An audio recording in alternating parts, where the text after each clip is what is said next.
నిర్మలా సీతారామన్‌కి సంబంధించి మెట్రోల్లోనే ప్రయాణించిన సందర్భాలు చాలా ఉంటాయి. బంధుమిత్రుల సమక్షంలో నిరాడంబర జీవితాన్ని కొనసాగిస్తూ ఉంటది. రక్షణ శాఖ మంత్రిగా ఉన్నప్పటికీ బెంగుళూరు వెళ్ళినప్పుడు ఎస్పీ ఆఫీస్‌లో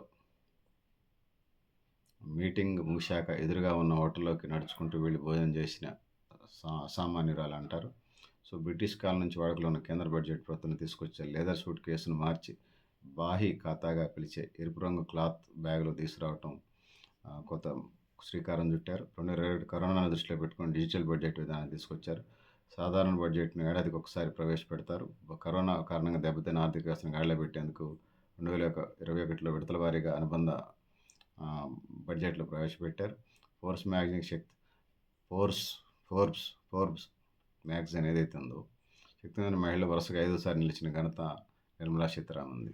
సో, నేత చీరలంటే ఇష్టం.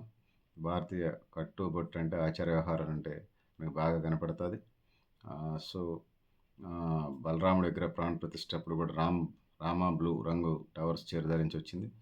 బెంగాలీ సంస్కృతిని ప్రతిబింబించే విధంగా ఉన్నది. 2023లో కర్ణాటకకు చెందినటువంటి రంగు ఇల్కల్, 2022లో ఒరిస్సాకు చెందిన మెరూన్ రంగు బోమ్కాయ్ చీరలను ధరించింది. 2021లో భూదాన్ పోచంపల్లి, 2020లో పసుపు రంగు పట్టు చీర, 2019లో మంగళగిరి గులాబీ రంగు చీరల్లో అంటే దేశీయతకి స్వదేశీ ఉద్యమానికి నిర్మలా సీతారామన్ బాటలు వేశారనేది ఈ సందర్భంగా మనం చెప్పుకో తప్పదు.